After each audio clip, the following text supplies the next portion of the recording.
সোমবার প্রভু শিবের প্রিয় দিন। এই দিনটা আমার কাছে খুবই পবিত্র। সকালে উঠে আমি স্নান করে মন পরিষ্কার করি, তারপর একটা সাদা অথবা হালকা রঙের জামা পরে নিই। যেহেতু অস্ট্রেলিয়াতে এখন শীত পড়ে গেছে, তাই একটু ভারী কাপড় পরেছি। তারপরে সিঁদুর পরে নিই। পুজোর শুরুতে আমি ঘরের শিবলিঙ্গ ও শিবের ছবি পরিষ্কার করে সামনে ধূপ দ্বীপ জ্বালাই, তারপর ভস্ম আর গঙ্গা জল দিয়ে স্নান করাই। এরপর 108 বার ওম নমঃ শিবায় মন্ত্র জপ করি। মন শান্ত হয়, চারপাশ যেন এক আলোকিত শান্তিতে ভরে ওঠে।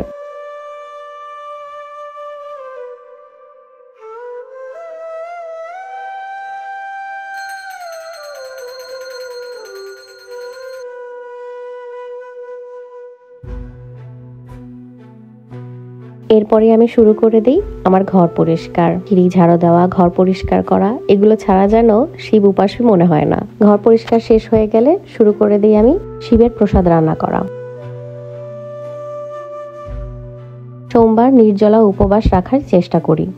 সারাদিনই প্রার্থনা করি যেন ভোলেনাথ আমাদের পরিবারের শান্তি ও সুস্থতা বজায় রাখেন। সন্ধ্যাবেলা মানে প্রদোষকাল আবার প্রদীপ জ্বালিয়ে গঙ্গা জল, দুধ, দই, মধু, চিনি এই অষ্টামৃত দিয়ে স্নান করাই প্রভু শিবকে। মহামৃত্যুঞ্জয় মন্ত্র পড়ে 108 বার আবার ওম নমঃ শিবায় মন্ত্র জপ করে শিব পুরাণ পড়ে আমি শিবের পূজা শেষ করি এবং তারপর প্রসাদ গ্রহণ করে আমার উপবাস ভাঙি। এইভাবে সোমবার আমি প্রভু শিবের আরাধনা করি।